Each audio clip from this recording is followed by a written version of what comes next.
Ladies and gentlemen, welcome. This is our Essential Intelligence pre-I-65 discussion, hype show, talk show, whatever words you want to put to it. That's what this is.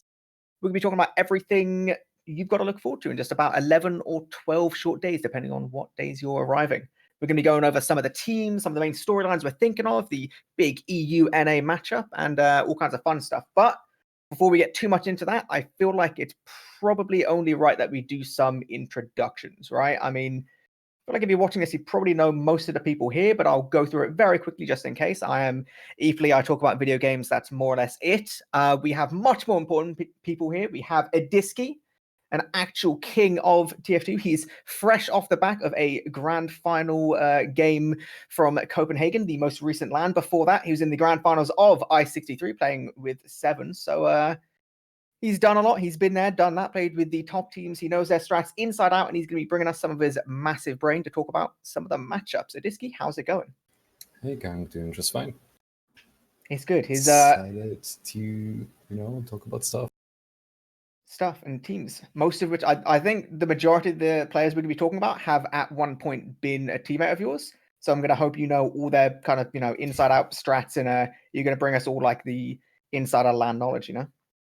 That's for sure gonna happen tonight with every single one of them. Every single one of them. Right, we're going to also go on to Alba. Obviously, Alba, one of the most recognizable Prem players in the community. I think you played Prem for, I don't know, it feels like nearly as long as Prem's existed. I know it's not quite that much, but I feel like you've been up there. You've been doing your scout thing for years and years now. You've been on some of the real vintage rosters. You're an absolute king of the game. I'm nowhere close to Kalis, but I have a few seasons now, or I guess it's a long span of time that I've played Prem on and off. Yeah, you've been, I feel like, again, you've played with not always the same kind of groups of people. You've played with probably a large amount of the players who've been throughout Prem over the years. Either way, you've got the knowledge. You're going to be bringing us some of the information. I feel like you've always got your ear to the ground when it comes to Prem gossip. So I'm going to hope you've got a little bit of that as well. We'll see.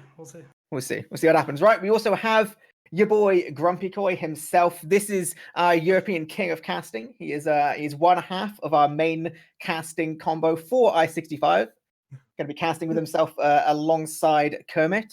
He's brought all your grand finals. He's done it online. He's done more or less everything. And now he's here to talk about some video games with us. How's it going? That's incredibly nice. Thank you very much. It's nice to be welcomed by you, eepily. Obviously, probably the baby face of the group. Only really been around in the last couple of years, but it's been a good exciting. And this is actually going to be my first I-Series casting. I've not actually casted like as a caster on I-Series. I was a host last time, but that is true actually. So I'm excited. I'm going to be working against. Sorry, I'm going to be working with Kermit, and I'm super excited. It's going to be an amazing event. I'm super excited to see how we handle it as production, and bring the best of what this event can bring to the viewers. So I'm excited, man. I'm also excited. You said some very nice words there, but I feel like we need to start getting into the meat of not the BM, but we need to get into the meat of exactly what's going to be happening here. So obviously we have I-65 coming up. We've got some big names. We've got more or less every single important recognizable European team coming, but we also have the all-important single NA representative for this year, which will be Ascent.NA. So this is a very recognizable roster for anyone who's been watching the American scene. They've been, more or less, they've got a solid second place whenever they've played, really. We have seen them taking maps off Froyo every now and then. They didn't quite manage it in the grand finals this season. However, I feel like they've got as much kind of star power in their roster for America as a lot of these European teams. So I guess we'll start going into this EU-NA matchup, what kind of things we're expecting. Before we go in too quickly, I'll give us a quick rundown of the Ascent NA roster as far as I'm aware of it being, just in case anyone isn't aware.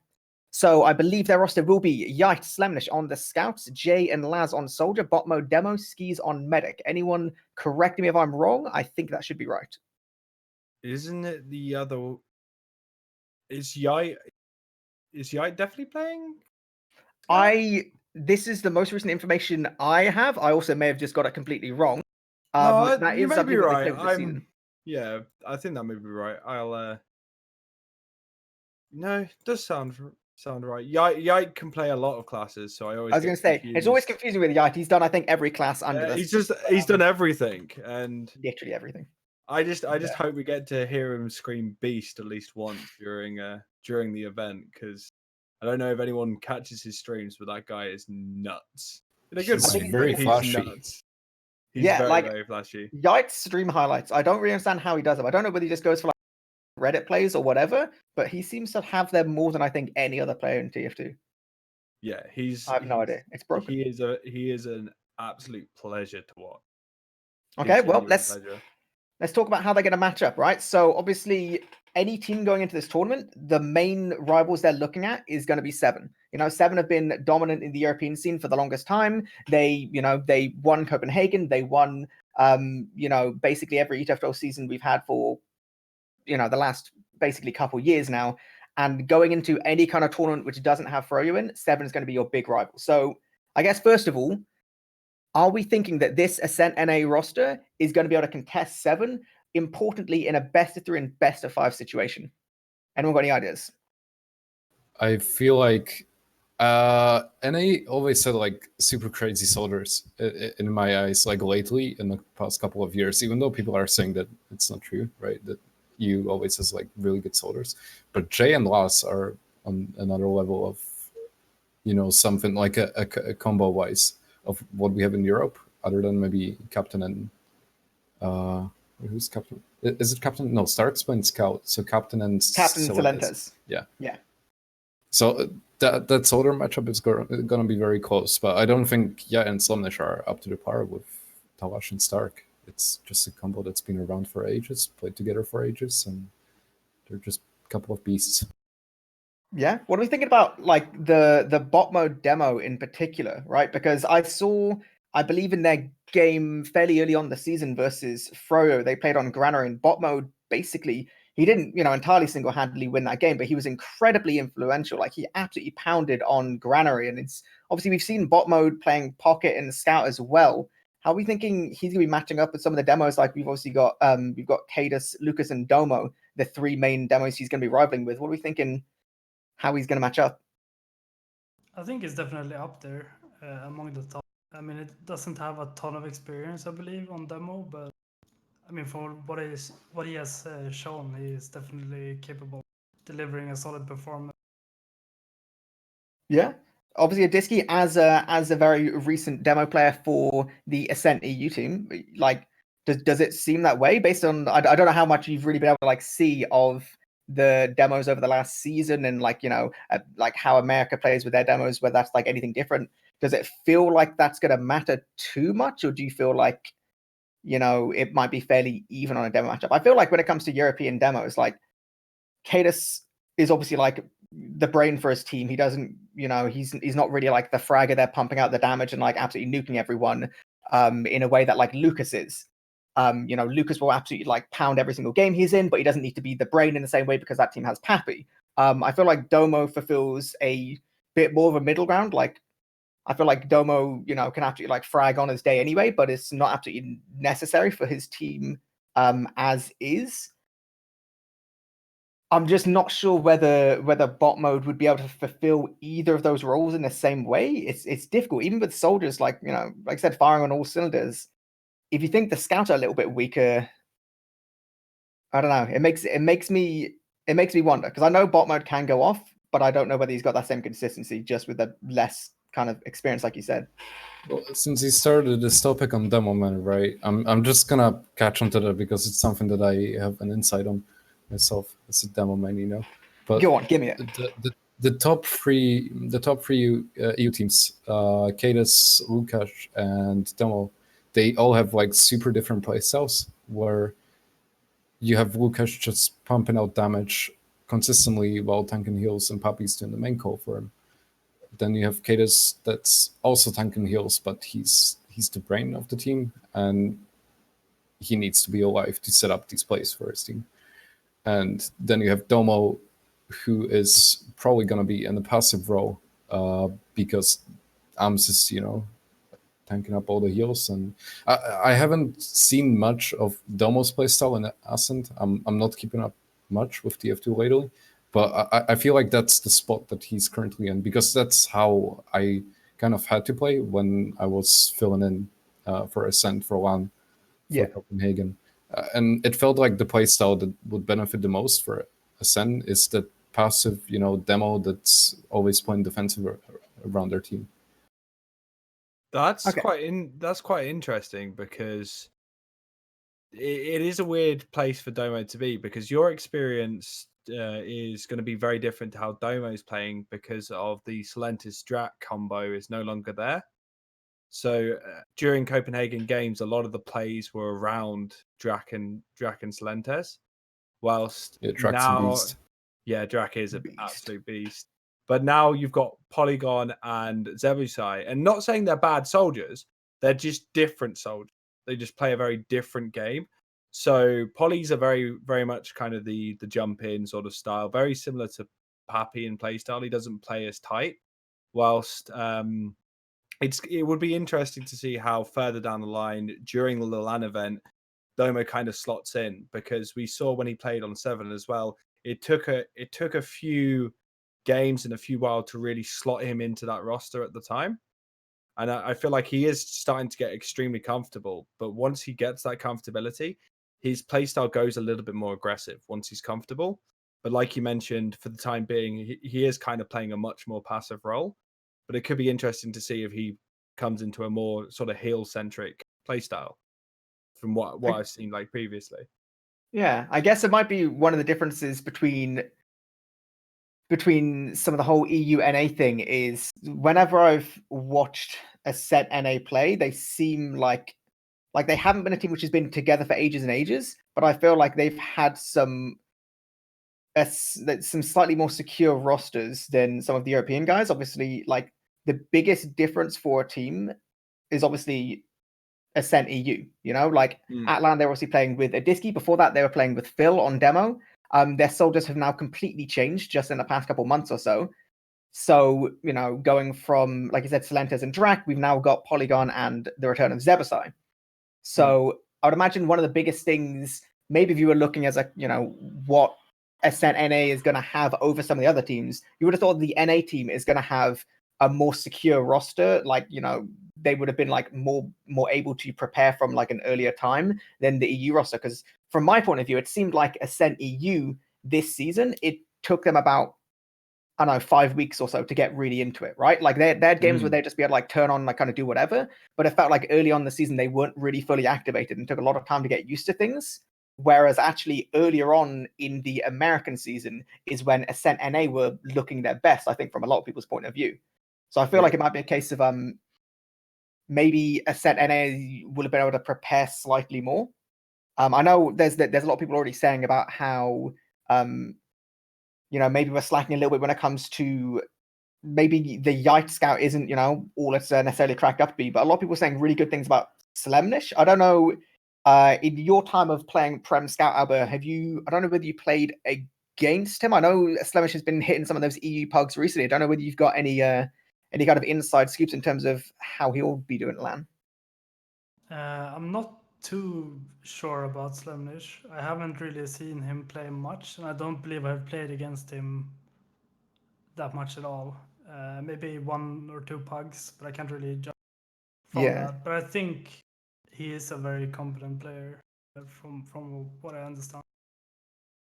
I think it's definitely hard, right? Like, I was saying a few days ago, just like chatting around with people, saying about how this season's it's a really interesting season for Zebusai to come back, because I feel like a lot of other seasons, Zebusai would come back and he would get put on scout. But right now, in at least the European scene, there are so many good scouts. Like, this is probably one of the few times where there's so many good scouts. There's more than enough to fill like all of the top teams. So it's probably the kind of season where, it's a kind of I series where you Slemnish to maybe some previous I series, and he'd be actually looking like, a big boy scout going to be able to pound. But like, there's just so many good ones out there. Like you said, you look at the Ascent combo of like Ams and Credu, like they're crazy. Like they're so good. You got Thash and Starkey.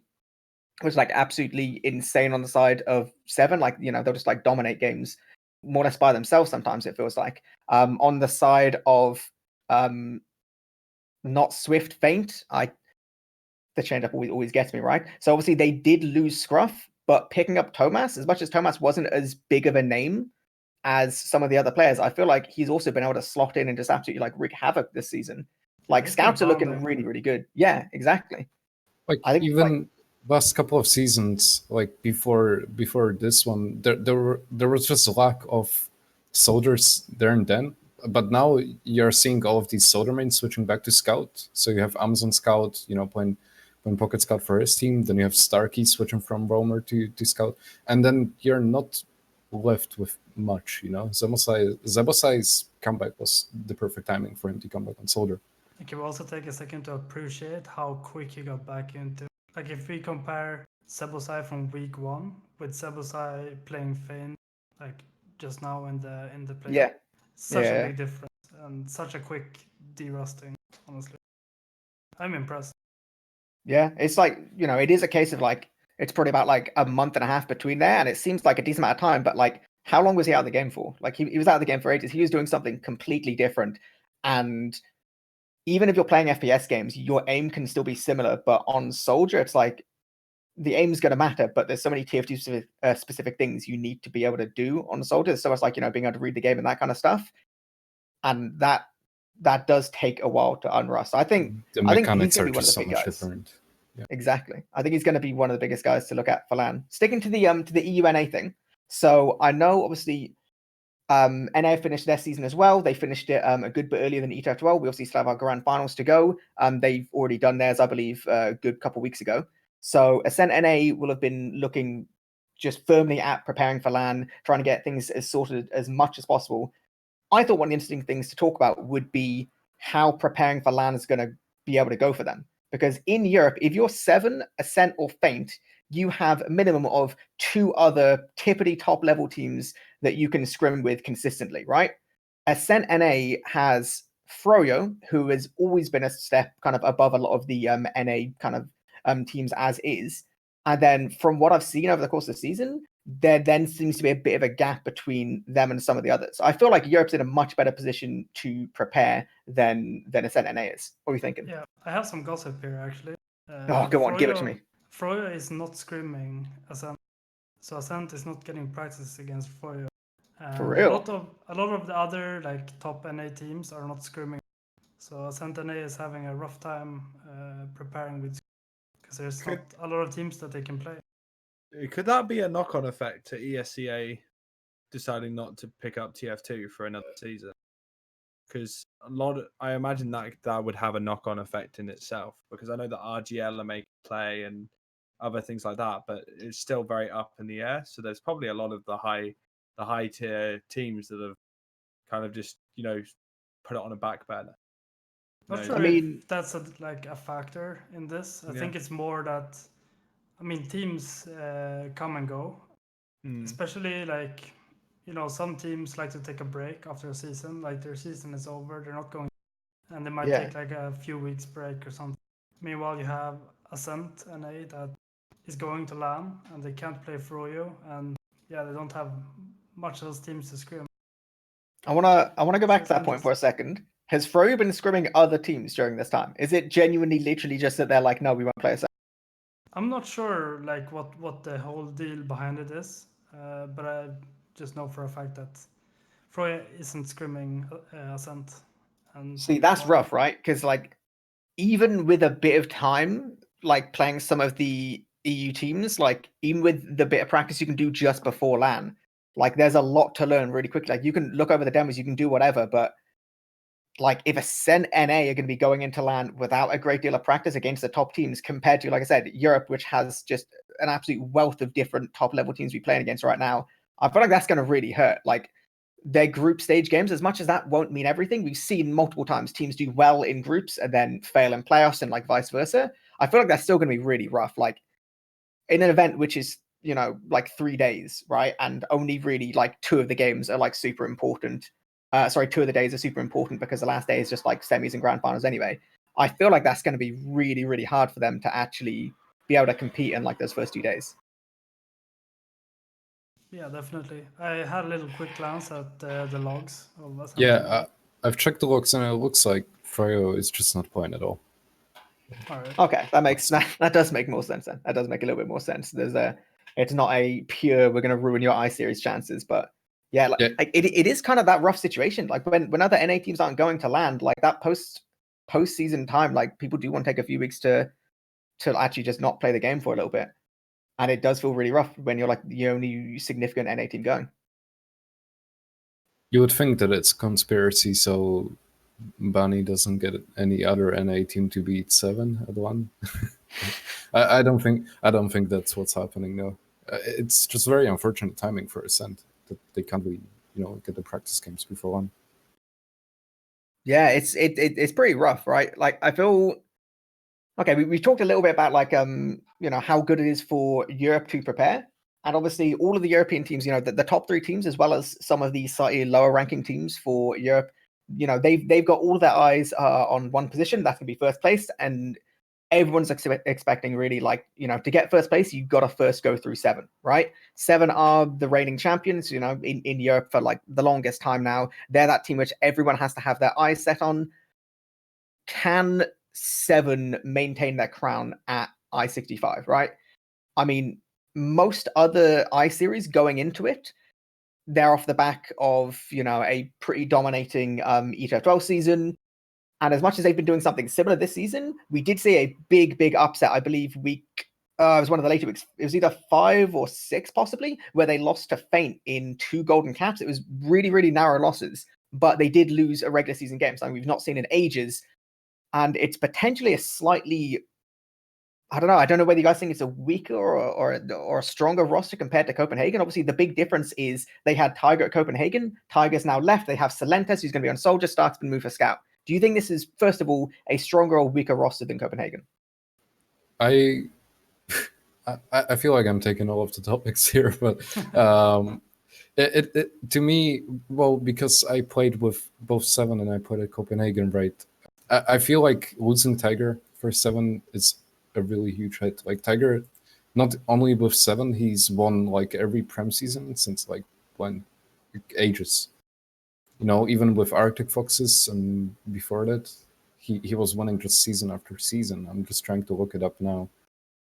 And Tiger dropping off from 7. I mean, Silentes is good. Stark's good on Scout as well, but Tiger was always a crazy player that was just, in the most crucial situations, he was. Yeah, He didn't was he just have turn like it up. 90% accuracy in a full 30-minute game on back? There was one game where it was Yeah, actually yeah, broken. yeah. It was Like broken. no one else does that. That's And at the so LAN, crazy. especially, Tiger is just going full on beast mode. Like online, he's great and everything. Like he's one of the best. But at LAN, it's another level for Tiger. Like he always turns up. My thing about Tiger is I feel like he made 7 play more aggressive.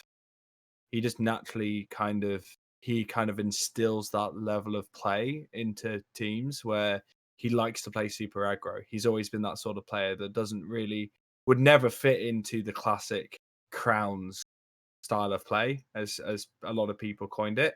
Whilst when you look at the current roster, you've got players that used to be on Crowns. You've got kind of that more of that vibe, way more than you did previously. So I feel like it's a little bit unfair to Feint to say that the 7 are losing their edge because they lost against Feint.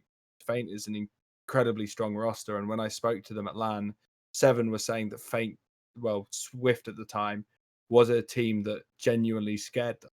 Yeah. Like they're a team that they weren't used to playing against. They were like, when we play against Descent, we know what to expect. We're used to that team. We know what to expect. But whenever we go against Feint, there's always this little element of, surprise that they kind of come out with. And this season, even though they did lose against Descent, and Descent did an absolutely amazing job to break down Feint and get into the position they were to go into the grand final, Feint have really proved themselves as a team. They've got some really young players. They've got Tomas and Classy, who are very young in the eyes of Prem, and they Yeah, performed that's what I was really, gonna say. really, really well.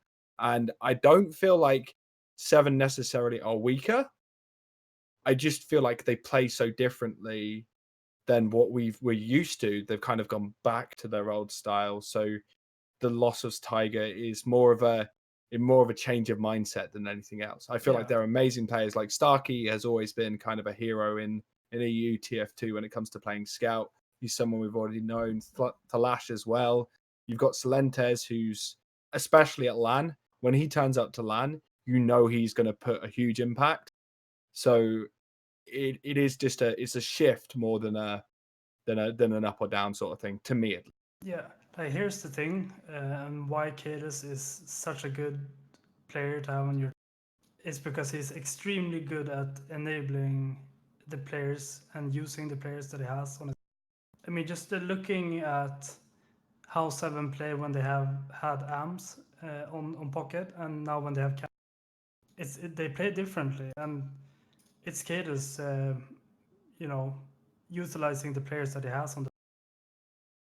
It's probably one of his biggest strengths. I think it's definitely it's interesting what Grumpy said about like the top 3. We're in a real situation now where all 3 teams, Ascent EU, Feint, and 7, are mainly seen as different because of fundamental differences in their playstyle. 7, like you said, I feel like any situation where 7 has Starkey on that flank scout, they're going to be way more inclined to play that more 5-1 kind of split, where they trust Starkey a lot in terms of playmaking and try and stick with a more consistent kind of 5-player situation for most holds and a lot of kind of pushing in this kind of stuff. Obviously, Ascent, they don't do anything kind of close to that. They're far more aggressive. They love going for their aggro trades.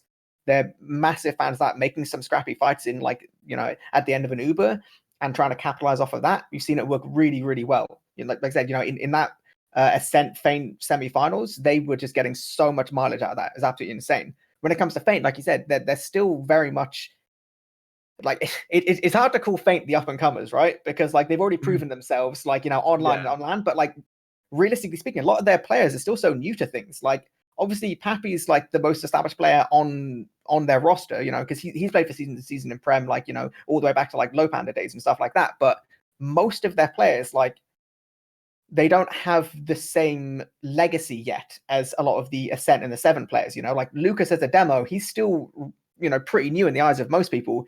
And yet Lucas is an absolute powerhouse. Like he is, like one of the best demos, really, like in terms of dealing damage, getting frags, and like making significant impacts to his team. He's one of the best demos like Europe's really ever had. Like it's kind of crazy. He's only just turned 18 recently, hasn't he? It's crazy. Copenhagen was his first LAN, right? Like that was his first ever LAN. And he got player of the LAN. He was voted by everyone as like the as a demo, like as a demo and that individual kind of impact, he's able to do that so much with this team. And I think it's really, really interesting the fact that 7's in a situation where they feel like they know Ascent more, but Feint can be scary because as much as they might not be as well put together, maybe they don't have that same kind of combined experience. They're way more out there in terms of things. Has anyone got any predictions? Like, let's say we get to LAN, the groups happen, everything goes about expected. Who do you think of the 2 other European teams have the best possible chance of upsetting 7, importantly in a best of 3? That's what I was about to say. I don't necessarily think of 7 as like the 100% winner for this one anymore, because what was happening for the past couple of years in the EU scene or even in the NA scene, you always had like 2 teams competing for the top. It was never like a third team that could easily compete with the other 2. It was always, before the season even started, you knew who's going to be in the finals every season, like consistently. But right now it's anyone's game, and then you throw Ascent NA into the mix as well. I feel like this is the one where anything can happen, really. Like, it's so exciting. You can have Ascent NA, Ascent EU final. You can have 7 Feint. You can have Feint Ascent NA final. You never know. There's so many opportunities for any team to kind of get to that spot. It doesn't Like I was, I had an interview on of a cast race at some point this season. I did take a break for a bit, so I can't remember exactly. But I was speaking to Ams, and Ams actually said that he felt like it was one of the closest seasons he's played in a while. Like it usually when we looked at seasons prior, it's kind of like 7 versus the 7 killer of some description. That's kind of how people were calling it. It was like 7 versus the 7 killer at the time. And now we've got such a consistent roster of 3 main powerhouses of teams that when we get into a LAN event, it's got great vibe. You know, I just want to get into that. You've got 4 teams that you can't definitively say this team will beat out this team. You can say this team may beat out this team because of their play style, because of the way they handle each other. But it's kind of like if you look at it from the point of view of 7, you've got like 7 have been very consistent at beating Ascent, but they lost against Feint. Now Ascent are quite consistent at beating out Feint when it's come down to the wire. So it's kind of like you got a triangle there, and then you throw in Ascent NA into the mix, who's just unknown to these teams that they've not played before, and they could just cause one team to buckle. They could cause one team to ride forwards and be extremely confident. You don't really know what's going to happen because of that extra sort of spice in the mix. Okay. I'd still Sorry, go probably on. give a slight edge to 7, just for like the overall LAN experience on every person on the like everyone who is on 7 has played many LANs, and the same is not always the fact on like the other teams. I mean, you have Thomas. Thomas hasn't played that many like LANs. He has played a few now, but not that many still. I still give like a slight edge to 7, but then like the 2nd to 4th spot, it's like you can put it in a randomizer and that might as well be the result because it's that close. And even though I give 7 a slight edge, they're still not clear winners this LAN. I think one of the biggest things to come down to, and I think it comes down to, like, it's something which is recurring for the teams that end up winning LAN, is map, like the map pool for a team, right? Like we saw the last I series where we saw 7 play against Froyo. Ultimately, there were like some absolutely, like they were incredible games. Like all the players were playing like incredibly well, but ultimately it came down to the fact that Froyo had a deeper map pool that they could play off. I feel like when it comes to a lot of 7 success, is even in situations where they lose a map here or there, or even like things like this season where like they'll lose 2 maps to Feint and then kind of get on the demo grind and go look to fix things. I feel like a lot of the time 7's success has come down to having a deeper map pool than some of the other teams. Now we are going to be having a 7 map LAN, so it isn't going to be like the TF2 like crazy 9 map pool that we dealt with this season. It is going to be the 7 kind of standard maps. There's going to be no Metalworks, no Logjam. I can see Alba's pretty happy about that. That is what we're going to be dealing with. So do you think these other teams are going to have the same depth of map pool as 7?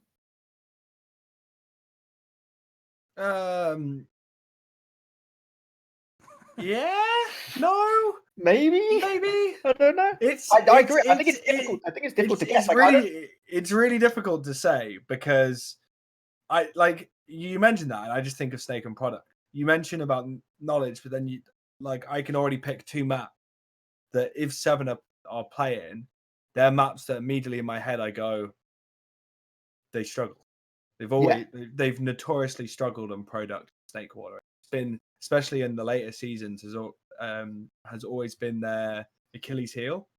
So they do have a huge map knowledge. You put them on something like Granary, and it's going to be a slug to beat them. But when you go to something like Snake or Product, it changes so much, and it can be incredibly interesting just because of that. And I feel like every team has their strengths, every team has their weakness, and I think that's going to be really important going into the finals and to the semis. Is when it comes to map pick bans that that everyone's not going to be looking to go, what are we strong on? It's what can we ban out that we're bad on, and what can we make sure that they're forced to play. It's that's going to, like, the map picks are going to be so crucial this year because everything is so close. in sort of my statement. Yeah, I Yeah. think But I think it's quite handy that we have an ETF12 Grand Final still coming up. Literally, I guess it would be like just before LAN, because obviously that's going to be a best of 5 between Seven and Ascent EU. So we're going to get at least an idea of what maps the different teams are comfortable on. I feel like I'm always really optimistic when it comes to team preparation, right? I always really hope that teams have like wild strats that they're going to save until LAN. And as much as it's not great for like the ETF12 Grand Finals, I'm kind of half hoping that some of like both Seven and Ascent are going to be holding back some strats a little bit for LAN, because I love the idea that like they've prepared some like wild stuff, right? I just want to call out the double spy backup that Swift now fainted on Copenhagen Games. I think it was against Ascent in like the semifinals or something. Where Yeah. it just double spy backup. oh my It's god, like I screamed so loud when Yeah, I got it's that. crazy. That was nuts. Because it's just That's the type of strat that you do once and then it will never work again. And Yeah. maybe some of the teams have some kind of strats like that is like a one-hit wonder, or so to speak. I think it's versus like Badlands. well, I was gonna say, like, I think it's genuinely crazy because like a lot of people don't really like playing Badlands. A lot of people have some significant issues with the current Capcom version of Badlands, but like, for better or worse, it's in the game, it's gonna be played at LAN. And I genuinely feel like it's always an exciting situation to be in when you end up on that Badlands. Just because there's so much weird stuff which works on Badlands last, which wouldn't work on any other map, just because it's like a couple seconds of 1 second of just not quite paying attention, absolutely kind of just like loses you the round.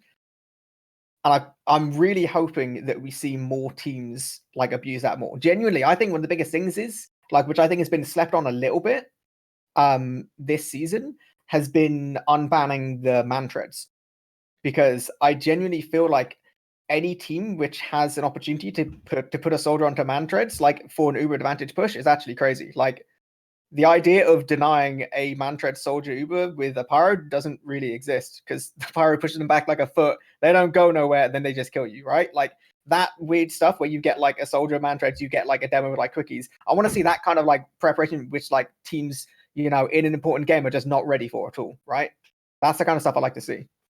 I feel like past couple of runs, Seven was notorious for having at least like one strat saved for just one. So even maybe Copenhagen Games, they were whipping out the Stark Heavy at a couple of points in the game where you wouldn't expect it, even though I don't feel like there was a legit strat. Maybe it was. I don't know. I have no idea. It was funny and it was effective, so who knows. But before that, when there was a Froyo, was it I-55, I-58, where they had the pyro on Granary in second to break the stalemate, Yeah, I think it must have been 58. I-58, that was I-58, yeah. So I feel like Seven's always, the one to hold the strat for long. Maybe Sand is going to do as well. But yeah, the last time we've seen something as big as a single like strat for a certain type of play happen that was like super new just for LAN was definitely Swift at Copenhagen. I mean, yeah, Swift back then, Feint now, where they had the double spy for balance, and that was like super effective. But it's very, very, very situational. Exactly. I think it's always interesting to see things like that, and I'm hoping. And that's why map picks come in like super clutch. And these like super close matchups where it's literally 0-0 or 1-1 score at the end of the map, these rounds matter. They're really important. And if you can get them for free with like a new strat that's proven to work and no one's tested it before, then you got the upper hand. I just hope to see someone doing Huntsman Sniper on balance last defense. That's what I'm hoping to see. Huntsman's good, dude. It's the bus tree special. Yeah, it's just so good to spam arrows in lobby. And oh my god, I there's remember that. Genuinely like there's weird Huntsman stuff, which like people look at the Huntsman like, oh yeah, it's just like gimmick, whatever. There's genuinely weird stuff you can do with that, which wouldn't work with any other weapon, mainly because of like where cover exists and the fact that it has a downwards curve, right? The one which my guys absolutely loved and never got it to work, right? Because no one ever plays in it. But on process last, right? If you're holding second, there's the pipes behind point where a medic can crouch so he doesn't get headshot, right? You can crouch, your head's just fractionally not over the top. It's absolutely perfect. Cool. Gucci, don't get sniped. There's a Huntsman lineup where you can walk out of one, fire an uncharged Huntsman shot, and just because it curves downwards, will instantly headshot the medic drop, right? We never got it to work, right? Because the one time we played a medic that did it, it was Daegu, and he was standing up, right? Therefore negating the effectiveness of the entire point. He made us look like idiots, right? But in the funniest possible way. That's the kind of stuff, right? Where people just sit there in a sieve, and for some reason, they're like, right, this is a brilliant idea. I don't know. I always like that preparation. I always kind of like hope that we want to see that we get to see stuff like that. I think. Okay, so we talked a bit about like Seven's preparation. We talked a good amount about kind of Ascent EU and Feint. We talked mostly about the matchup versus Seven more than anything. I feel like it's worth taking a few moments just to talk about Ascent EU and Feint, what it means this season compared to the season before, and obviously from Copenhagen. So as we mentioned before, Ascent has the biggest roster change. So obviously they were playing with Adiski for Copenhagen. They now have Domo. Their soldiers have completely changed. They've got Polygon and Zebasai. So that already, changing 3 players from the last land, we saw them absolutely change. I think in a situation where you're against players like Captain and Salentes on Soldier, right? When you've got like Gink and Pappy on Soldier, I feel like Polygon, who's still like, we've seen him on top teams, but not for the same duration as some of these other players. And Zebasai, who we've seen playing with these top teams, but not for a long time. How do you think these soldiers are matching up compared to the Seven and Feint soldiers? I think Polygon and Sebo might be like a little bit below the other 2 solid combos. But I think what they have instead is that both Polygon and Sebo are like very good team players. Like, I know from playing with Poly myself, he's very good at like communicating what he's doing and doing stuff with the team. And I think Sebo is the same. He's very good at doing things with the team. Yeah. So I think in the end, I don't think it will be like that. The solid combo will be a problem for us and you going against the other teams. No, I think it's like Soldier as well as a class. Individually, it's not got that same impact as Scout in particular, and you can argue Demo as well. I feel like obviously as soldiers, you're way more able to kind of play a specific role. And as long as you're kind of playing that for your team, it can work well. Not to throw any shade. I feel like again, like the soldiers are looking good this season. Like I think every single soldier that is currently playing on a top 3 European team, they're known to be like recognizable like LAN carry players, right? Like they can all kind of like absolutely frag on their day. I feel like it's just a little bit rough when a soldier combo has less time than their counterparts to like kind of get themselves really into the swing of things for their team, right? Because as much as Salentes is new to Seven, I feel like ultimately when you put Salentes on a team, it's almost like Mike back in the day, where if you put Mike on a team, you don't really mold Mike into something else. You let Mike be Mike. And I feel like Salentes is not quite as much, but is fairly similar. Like you wouldn't get Salentes to do like a Drac role because Salentes is already too good at being Salentes, surely. I feel Unless like anyone agrees. I definitely feel like it's very hard to look at the Captain Salentes combo with any sort of prerequisite. Can't look at that combo beforehand and go, I know exactly how they're going to play, because like you mentioned, like Salentes has played against with some amazing soldiers and he's adapted himself accordingly. You think I-58, think about how he played with Mikey during that, like, and how he's played with teams in the past and how he's played with Ascent. But he always feels a different role, and he tend to be pocket, which is again like a bit of a change having him on Roma. And I don't see how I can't see him ever filling that sort of play style exactly like Drac. I don't see him he's not as much of a patient player. Not a problem, but Drac was one of the things about Drac is he was incredibly patient. not a bad thing. But if he knew that he didn't, like, if he was in a situation where he didn't need to do anything, he could exist in that very comfortably. Come on, like, everyone knows Draken is big door. I Everyone think knows he's still Draken. watching it. I think he's still watching it right now. Yeah, He's not exactly. playing last season. He's just sitting there. Yeah, and I feel like Slentes is more of the person who wants to make things happen.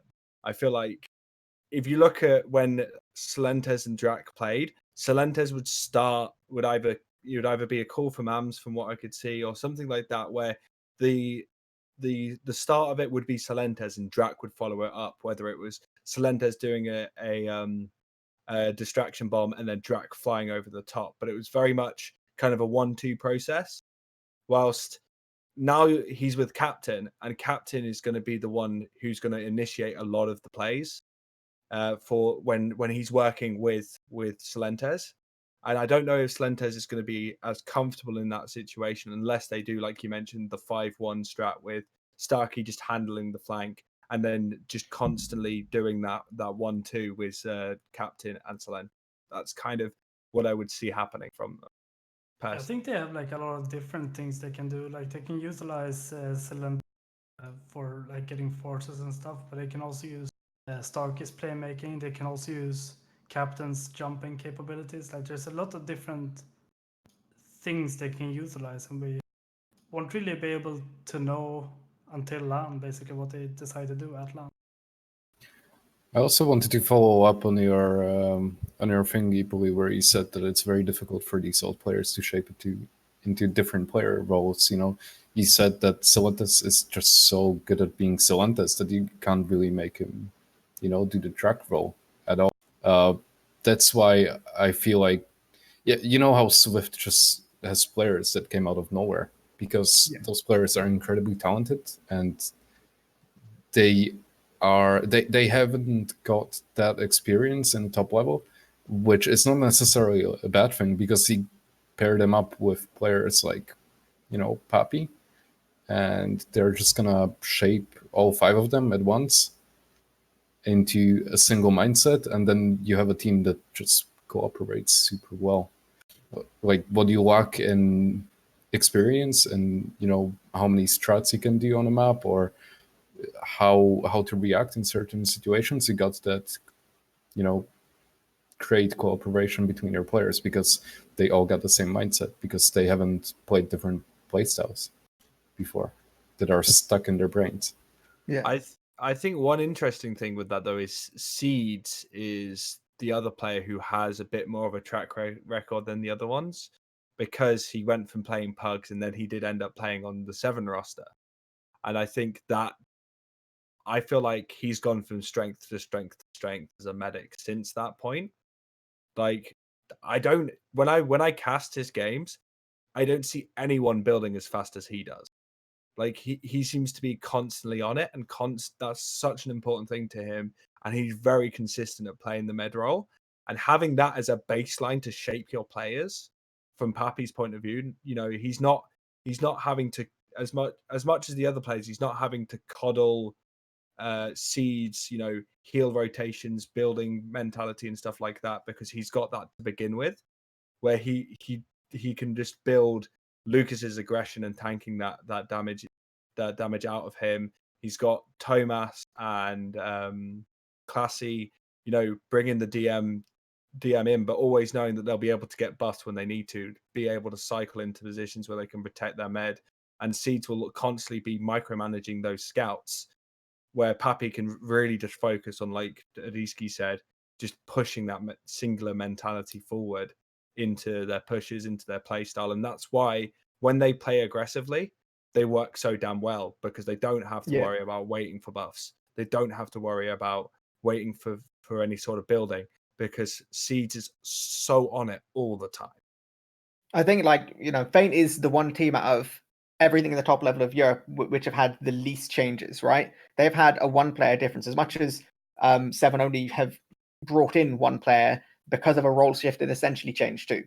Feint, the only difference they have is Scruff out, Thomas in. The rest of the roster is the exact same from Copenhagen and the season before that, right? So they've had the most time as one roster. And you can even say Copenhagen, like, sure, you know, like they had a really good LAN. They played really well, but they could end up like 3rd.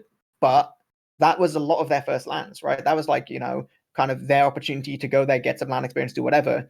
I feel like this as their second land, and like has been said, they seem like they have a pretty, like, it sounds rough to say like singular mentality, right? It sounds like it's like, like it is just, oh yeah, they all just like do the thing, but like they do the thing, right? Like they're really committed to their playstyle. They can absolutely pound with it. Like in terms of, I think one of the biggest successes we saw Feint have at Copenhagen was like they would just nuke every single like granary last push they ever did, because Lucas would just bomb in, get like 700 damage, and like it's the kind of things which not many other teams will go aggressive in the same way and be as coordinated to keep their players alive as Feint do.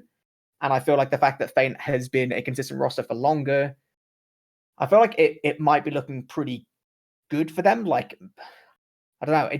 It's so difficult for me to say, like, in the Ascent versus Feint matchup. I'd love to say Feint have been together for a bit longer. They played like some really nice aggressive TF2. When they have their day, when they're like hitting their stuff, which seems to be pretty consistently, they can like pound. But then when you compare it to Ascent, it's just like Ascent, they've just been getting better and better since like the start of the season. They've got like such recognizable land players. It's like, I don't know. We kind of said like you can really flip a coin for a lot of these matchups, but would anyone be willing to put kind of pen to paper and say, I think this team will just about eke it out over the other? I think Feint is gonna come on top of Ascent at one for various reasons, but not too many. I think Feint has that, online players that don't have. So in terms of hardware, right, Łukasz is playing on some old crap computer. And like, I think he recently switched to 144. I'm not sure. And at LAN it changes, right? So it's going to be all upgrades to them if they're playing all on rentals with stable connection and stuff. And then you have Ascent players like Credu and Arms that are going to be downgrading to 144 hertz from 240. The poor creatures. The poor creatures. I don't know if they're taking their monitors with them or anything like that. Just from the hardware perspective, I feel like Feint is gonna have that upside, because there were always a team that had to pause in scrims and matches because someone was timing out or someone had internet spiking up to like 200 ms. Yeah. And they kind of got used to it. So how it's gonna be difficult in a training, it's gonna be easier in the battlefield, or how does the saying goes. Yeah, I mean, we saw 5-ping Lucas at Copenhagen, and it was, I mean, he it's became the crazy. MVP of the LAN. So, yeah, the difference between good hardware and good connection it's a big difference. And especially if you're used to something worse and then you go something really good and stable, it's very, like, the difference is huge. And do you think that's gonna? Sorry, do you think that's gonna make the difference, Albert? Do you think that's as a result you're putting like Feint here and Ascent like here? Yeah, or? I think that could make the difference in that match. Okay. Go on, Grumpy. Everyone else has made some guesses. What do you think? You're gonna be the exact opposite? Do you think Ascent still got that experience? Do you think Zero's just gonna like turn up on land, just absolutely nuke it? No, I don't think you can even slightly discount Feint in the way they've been playing. They've been playing they've been constantly, bringing themselves forward. Connor saying he doesn't lose to Pappy. If it comes to it this LAN, I won't be surprised. I saw those semi-finals, I mean, surely, we're talking about that, online is online. Maybe, I feel like it's difficult to put down a 2-0 win for Ascent online just to hardware, right? No, I don't think it's just the hardware, but that is the first time we've seen these two come up in that situation where it's been a 2-0 in a semi-final best of 3 environment. Like, the last one I casted of them had a 40-minute golden cap on Granary. A 40-minute golden cap. It was that close. And that is just totally down to, I do feel like as much as Ascent do keep bringing themselves forward, Feint aren't just staying the same. Feint aren't just sitting there going, oh yeah, we're happy with what we've got. I constantly feel like they're pushing themselves to get better and better and better and better. and they'll be coming to this land now that the regular season's finished. They're going to be trying their best to bring it forward, and for me as a viewer and a caster, I don't want it to be one-sided. The worst thing is a 5-0 from my point of view. That's I boring. don't No one want wants a that. 5-0. No one wants that. I want golden caps. I want last second like caps when no one expects it to happen. We want a repeat of that 7 granary moment, right? Yeah. And I want Ginga to be whipping out the sniper again all of a sudden at the end to get the last push for his team. I want Scent to bring Zebasai and Polygon and just fly them in. Get Poly to do like his Sunshine style of play, some of his bombs that he's done on Sunshine in the past, where it just can be it can be mind-boggling. And I feel like saying that Ascent are going to win is just so unfair. I feel like you can't make a decision. 100% you can't make a decision. It's impossible. You won't do it. I'm getting so distracted by Gem putting me in the Bahamas. It's beautiful. You're looking great, dude. You're looking great. I really appreciate you taking the time out of your holiday in the Bahamas. If anyone knows me, I hate the warm, so this would not be a holiday for me. All right, we can change that to the Arctic or something. Yeah, that would be. Yeah. Can we change really that? Appreciated. Broadcaster. Change it to like Finland or somewhere. I don't know. Somewhere quiet, cold. I think based on all we said a million times how close it's going to be. I think those group stage games are some of the sickest ones to look at in terms of group stage is important for seeding, but it's not like the be all and end all. But I feel like they're really important for feeling out your opponents. It's some of the best opportunities you have to really be okay, how are they playing? What are their strengths? What are their weaknesses? What's different on LAN compared to online? I feel like it's going to be really interesting. I'm not quite sure how the groups are going to work. I hope we get to see an Ascent Feint group stage game. I would imagine there's a very high chance of that, but I have no idea. Either way, I'd like to see that, because that would be the kind of game where neither team's going to be firing on all cylinders, but they're going to do that kind of peeking and prodding, okay, what are you going to do in this situation? What are you going to do here? What's going to make this? How do we make this work? How do we do whatever? Right? It's and I think talking about everything, they're going to match up so well, and then because all the other teams are looking so good, it's one of the most difficult lands in terms of 7 to prepare against everyone, because if there's just 1 or 2 other teams that they're going to look at, they can just sit there and they can grind demos for 3 hours a day, learn everything they need to learn, and then turn up to LAN. But when you've got 3 other teams which play all considerably differently from each other, you can't do that same kind of thing. But I'm gonna move us just fractionally onwards, right? We've talked about the top 4 teams quite a lot, and there are still a few other teams I kind of want to at least give some credit to, right? So we've said about how it's been an interesting season. It's going to be an interesting LAN at the very highest level, but there's a few of these slightly lower level teams that are going to be coming in, and a lot of them are looking pretty good as well. So I will just run through a few and then just chime in if there's anything particularly strong you want to vocalize about either one of them. So obviously we do have Aura Electro. They're going to be bringing themselves to LAN. An incredible LAN roster we've seen with some really, really good players, both on LAN and online. But I feel like they're a team which, historically, any Aura roster has been more alive on LAN. So I believe they're going to have Nevo Yihor Scouts, Azunas Poison on Soldiers, Eames is going to be on Demo, and Demos is going to be on Medic. I love Poison. Anyone who knows me, I love Poison. I love watching him play. I love hanging out with him.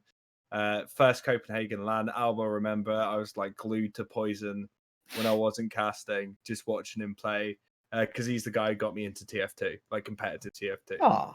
I gotta have a huge amount of love for that guy. But Azunas as well is a very consistent roamer. I remember watching him play on a product map where he got 400 DPM and was doing some of the sickest bombs that no one else was doing. He was it was if you're on concrete near connector and there's the little hut next to it, you know what I'm talking about? I'm using this. I'm following. You're on top of here, and he would jump up off the house and then just do a sync bomb every fight. And he was getting 400 DPM off it. I think it was when he was playing maybe for Generation Karnax. maybe. I can't remember off the top of my head, or it was a French team he was playing for. Yeah.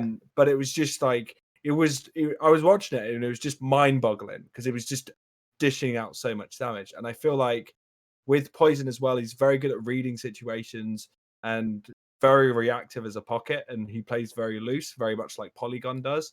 So I feel like it's a good combo on the Aura Electra side. And then you've got Eames, who's very experienced, who proudly likes to always scrim 7 and always, push his team against the top. He doesn't like comparing himself to anyone but the top. He wants to be the best. And I think that's something that you should always respect in a player. Yeah. Do you think like that team that are they going to be able to contest top 4? Yeah, I mean, Aura had a strong performance at I-63, and I mean, they even got a shout out from Froyo for surprising Froyo. So if, Aura Electra should definitely not be counted out. Eames enjoys playing lands, and I assume all the other players do. I know Poison does, so I think they can contest, but I don't think they're quite on the same level as the other 4 teams we've talked about. Yeah. It's definitely the bottom half of the invite, but as he said, the player that stands out to me as well is going to be Azunis. Just the fear fact that when I played Roamer for 7, the second best team is what was it that Azunis played on?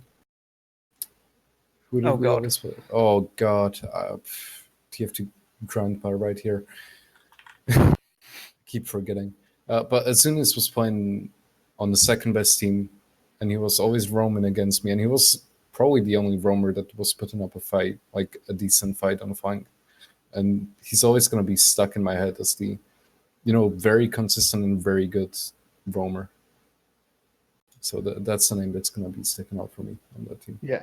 So if I'm ever casting a game, I'm going to be on Azunis camp for like 28 minutes of the game. The whole thing. He's going to do it. I feel like he can kind of end up in a similar position to like Gink, where they'll just make things happen, and I don't really get like how it'll happen, but it will be like consistent. It's like you'll be watching the game, and then suddenly they'll just end up on like the perfect little flanking position, or like they'll get some like super clean bombing, and you'll just be like, right, I don't really know how that happened, but they're doing it every like 3 or 4 minutes or so, and I can't really follow. It's like some of that like Magic Roma stuff, where in a world where soldiers are basically the class that's there to get bullied. It's nice to see that every now and then where they can actually like make some good stuff happen. We obviously don't just have Aura Electro. We have a pretty fat roster in the form of top 5 and Sons. So that's a bit of amalgamation, as you can probably expect, between top 5 and the War and Sons team. So that is looking to be Sorex and Kunu on Scouts. We have Opti and Everex on Soldier. War will be on Demo. Ombrak on Medic. So there's a lot of big names on this roster. What are we thinking? Do we think these guys, like, I mean, just off the top of my head, right? I would imagine I would probably rank this team a little bit above Aura in terms of like sheer firepower, right? Like, I would definitely rank this, them number 5. Yeah, I'd solidly 5. I feel like with a roster like that, specifically as well, how the War and Sons team did throughout the main season, like I feel like of all the kind of the lower kind of bottom half teams we're thinking of, I think this might have the best chance of cracking that top 4. Yeah. I definitely think, especially like the scout duo on top 5 is very interesting. Koff is a very good pocket, and he's at least by me notorious for always having 185. He hits a lot of heals, but he does good with it. Then you have Sorex that isn't very heal dependent. He can do stuff by himself, like run into 2 players and just double mid shot them both or something. Yeah. And that's something we saw the clip. What was that? That's probably a couple of years ago now. The Reckoner clip where Sorex just like took on 2 185 scouts and just hit like that's my team. Yeah, that was such a sick clip. He had 58 frags in a pug the other day, so he's backwards. That's probably the only cup that I'm ever gonna remember playing against Sorex. We got denied, I think, playoffs or something because of that, where it's just Golden Cup and we are winning mid, and then Sorex just goes beast mode and he just hits absolutely everything. It's crazy. Like Like, yeah, definitely. like, These scouts are just super scary. Yeah. Like Sorax Yeah. and Kunu together, like that's definitely top 4 like material right there. yeah. I And think as Koff. well, like, Oh, like, sorry, I was just gonna. Oh, no. yeah, go Carry on. on. No, I was just gonna say Koff's a fantastic sniper as well. Yeah, Like Konu, exactly. Konu is incredibly consistent on sniper as well. So that's always an extra factor that can really, if you can get those entry frags off that, it can be mean. And then if you've got Sorex, like even if Koff is headshotting everything and he doesn't get like kills off that, Sorex is very easily going to clean that up. You wouldn't be able to stop him, right? Because like, No. the second damage gets called, like Sorax is in. He doesn't care like where they are, what's happening. He's just like in, He is like he's like OG Pasta, and he'll make it work as well. I think though, like it isn't just the scouts though. Like I feel like one of the players which this season was specifically of note on the Warren Suns team was Everex, right? Because very, very early on in the season, he caused a pretty sizable splash in their game versus, I believe it was Ascent on Granary, dropping 30 frags, and obviously not, like a lot of things kind of contribute towards a win, but resulting in them beating Ascent fairly confidently on a map which usually you wouldn't expect, right? Everex has been, fairly recognizable in terms of like playing pugs and like, playing with some lower level top teams, but I don't know, like looking at the Warren Suns team this season, like they played some really, really good TF2. Like they, in a pretty short amount of time, got really, really together as a team. And I feel like with how early before LAN these two teams kind of amalgamated, there's a pretty decent chance that they're gonna be like pretty well coordinated. Like they've got a lot of firepower. Like I really don't feel like Opti and Everex are soldiers to kind of put too far down the listings. Obviously, it's still difficult to rank them up there with like the soldiers from the top 4 teams. It's still difficult to justify just based on experience alone. But over the past couple months, like some of the games we've seen them have, it's the kind of thing where like you wouldn't necessarily make the prediction, but if they were to suddenly, if they were to like play an incredible game at LAN, you would sit there just like, okay, there were signs in the sand that was going to happen, right?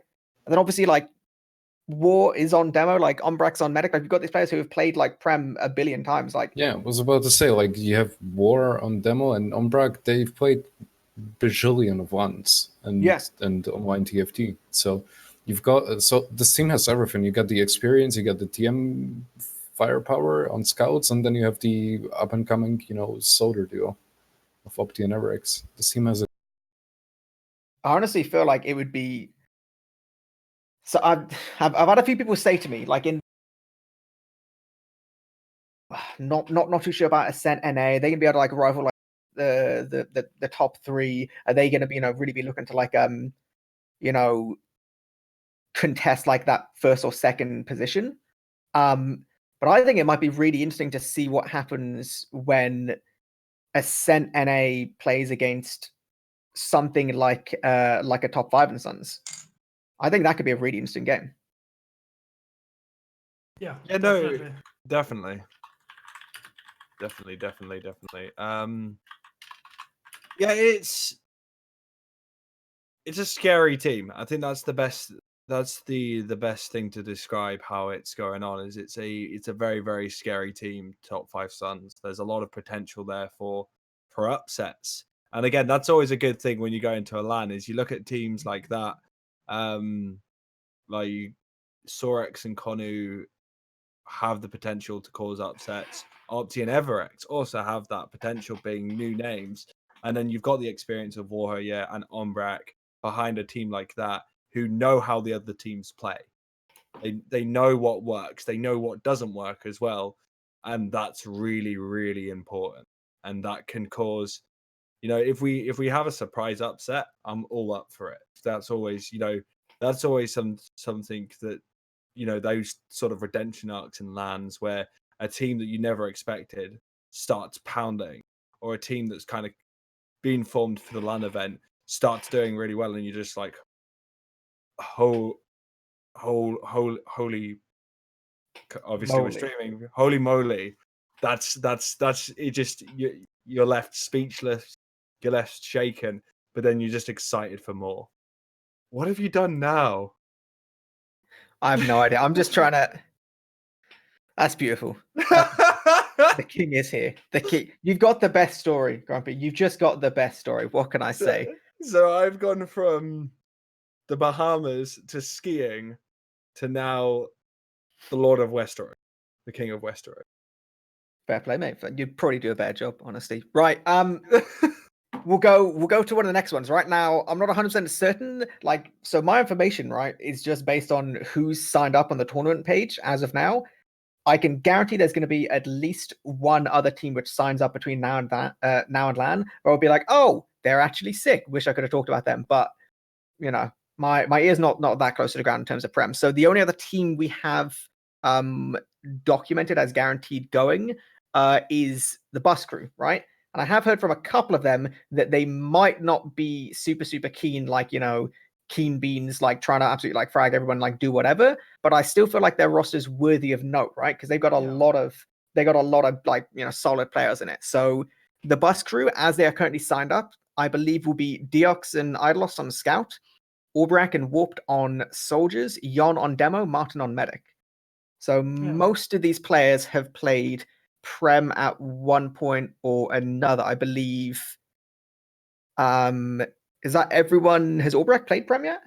I think Aubrac might not have, but I'm not quite sure. Not 100% certain. I believe the rest of them have played Prem at one point or another. Obviously, Aubrac more known for his demo than Soldier play, but having played with him on Soldier this season, I can say that he's very good at shooting people. He can hit many air shots, and he gets terribly excited about the whole thing. So I feel like this team, it's not the same kind of situation where top 5 and Sons, where I feel like it would be hard for them to crack into that top 4. But at the same time, that's like a LAN team, right? Like that's a LAN team where like they're all like LAN players, right? Yeah, like here's the thing, like but the bus crew roster we're looking at is like the ultimate friend team. If you look at all the other rosters, the bus crew roster is like the like good friend team. And the thing with bus crew, like as well when I played in bus crew, is that there was always something that caused that we were barely able to scrim before lands. It was just always the thing. But we always would play well at LAN, and I don't think this bus crew roster would be any different. Yeah. Like just looking at the roster, you would put them below all the other teams we have mentioned. But at LAN, it's hard to say. I mean, I would have never said before Copenhagen 2019 that bus crew would beat Lego. I would never predict that. That was a crazy game to watch. And that's the kind of things that happen with bus crews. Just like upsets happen, and it's hard to count them out. They're very good at throwing spanners in the work, especially even when you were on the roster, Albert. I've always had a bit of love for the bus crew. I got to hang out with you guys during 2018 Copenhagen, and yeah, it was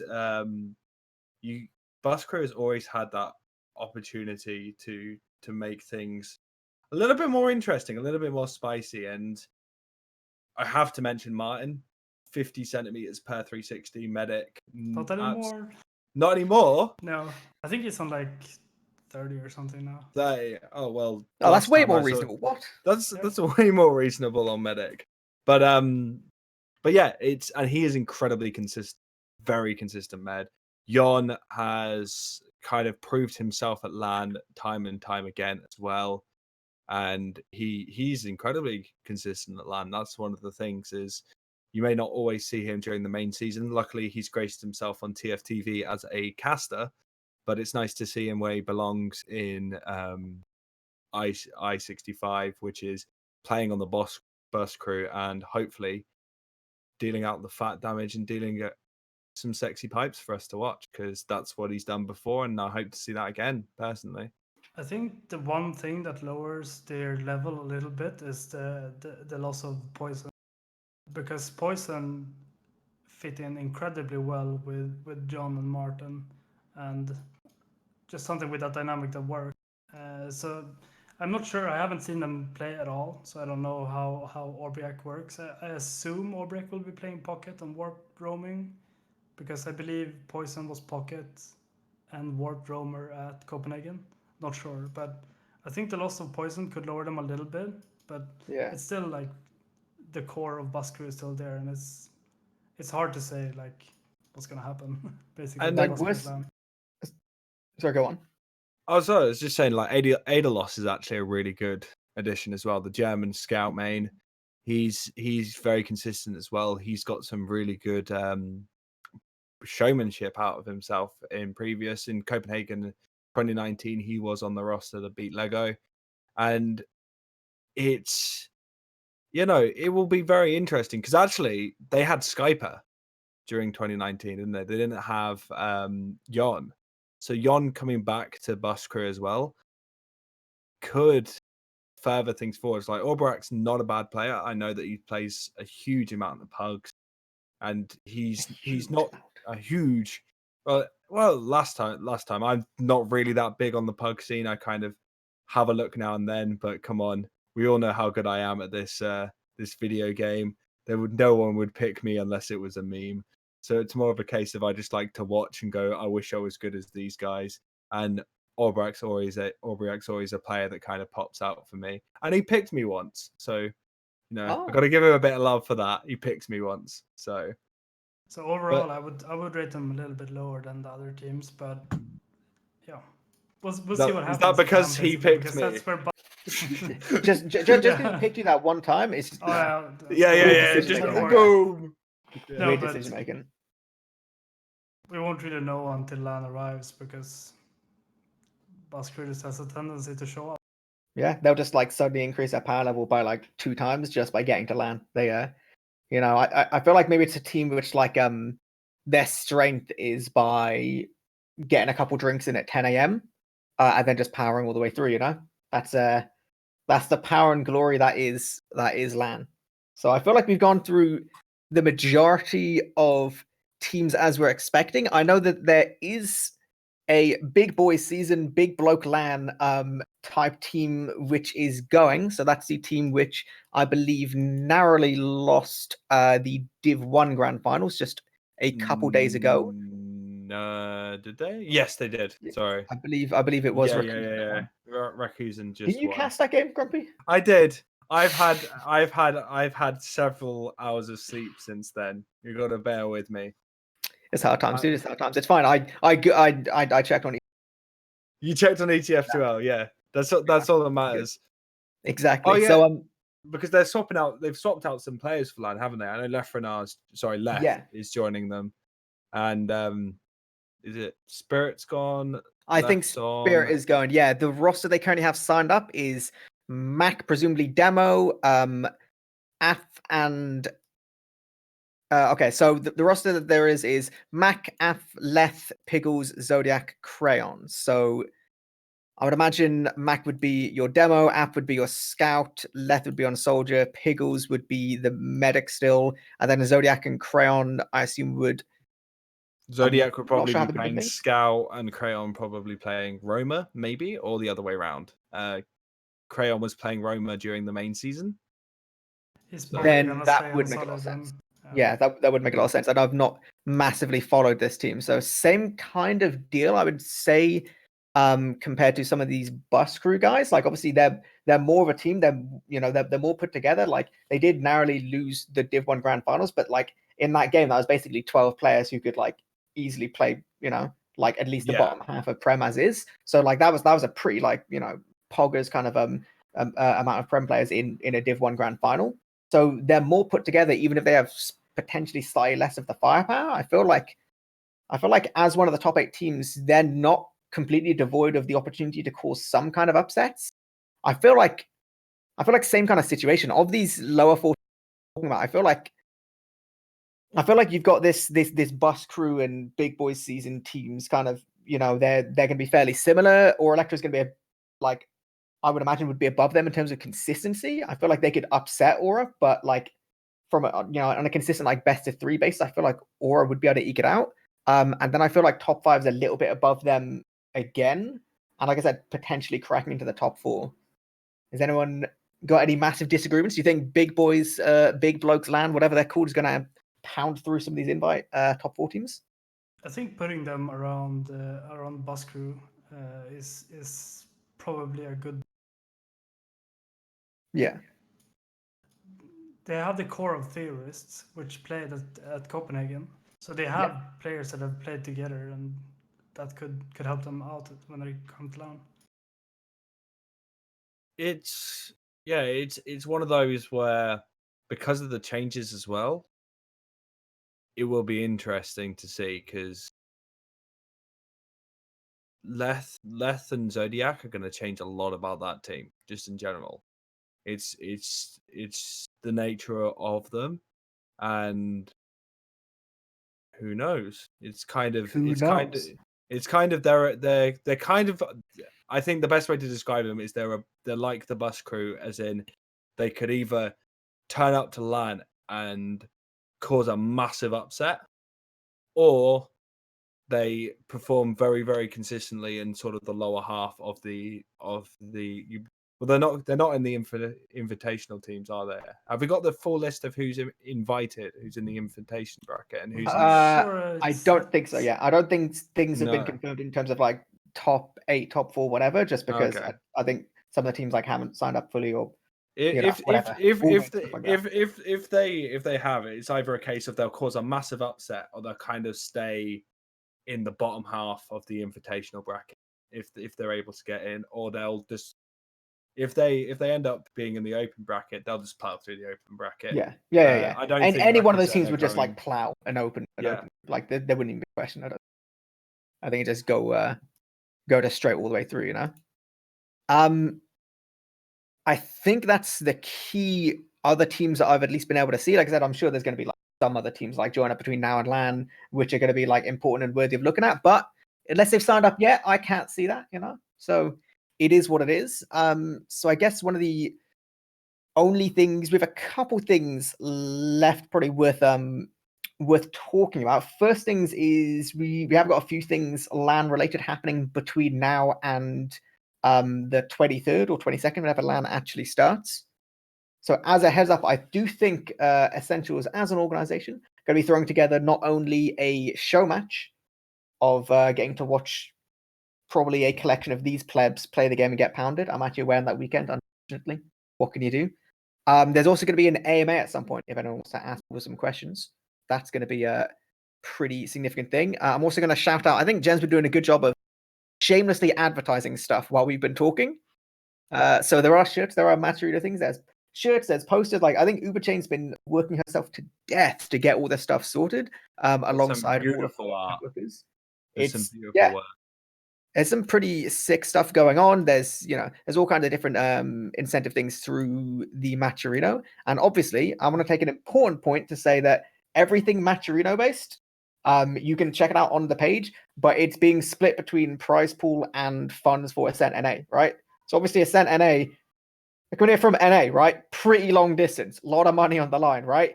Anything you buy will go, depending on like where we are in like the little bar, like little cycle thing, it's either going to go directly towards like the prize pool, or it's going to go towards like helping Ascent NA kind of justify this ridiculous expenditure. So keep eyes out on that. And if you want to get yourself some stuff, you should probably keep an eye on those things. I think you can also make any member of the talent who's agreed to it say embarrassing things as well. There's an incentive to do that. So if you I think there is, right? I think there's a limit. It's like a record.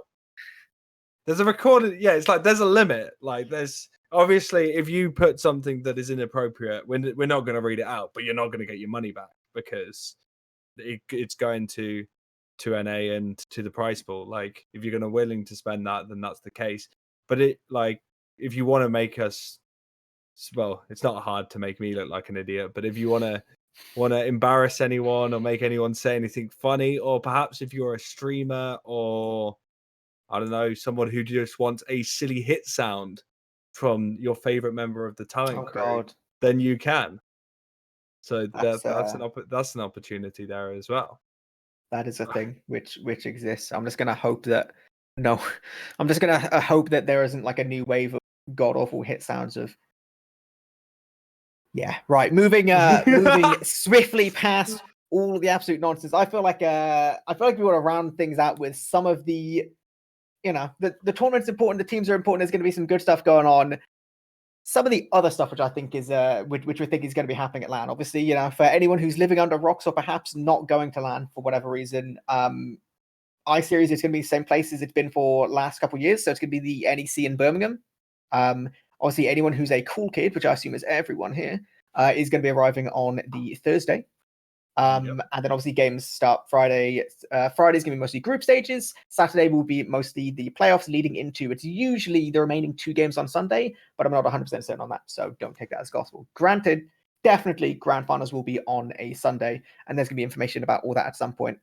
I feel like every LAN, there's some good LAN stories, and I feel like this year is going to be absolutely no different. There's always some good moments. There's always people like appearing to LAN for the first time. There's actually there isn't an insane amount, not perhaps as much as like Copenhagen in terms of top level players, but there's a decent amount of people that I've been hearing from in which this will be like their first LAN or like their first I-Series, things like that.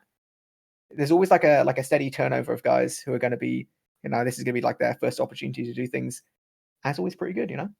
So if there is anyone listening and it's just like, oh yeah, not quite sure how LAN's going to go, it's going to be sick. The LAN community is always super welcoming. Like, when you come in as a first timer, everyone's super and, you know, nice to you, and everyone's very friendly at LAN. So just if you're living close by, just come say hi. I want to just add a question to the discussion about the NEC. Yeah. I heard that the location has been moved closer to the airport, but it's still in the NEC. Yes, yeah. So the hall has been moved. So I think like with like the way the whole NEC set out, I don't think it's necessarily bigger. I think it's just changed location. So just like closer. Obviously the NEC was like the hall we had you know, the last couple of years was like on like the furthest possible distance away from like the airport side, but I think it's been moved much closer now. I'm not 100% certain where it is in the scale of things, but I think it is much better. Apparently halls 1 to 4. So I don't know which halls we were in before, but if you Google halls 1 to 4, that's where we're going to be now, which should be a lot nicer for a lot of people. I know.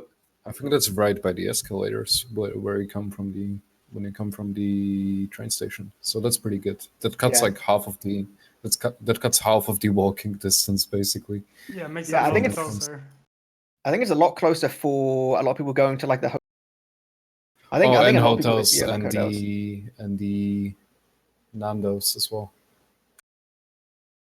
I mean that easy, right? So you got your walking distance of hotel, LAN, Nando's, LAN, hotel. There like you go.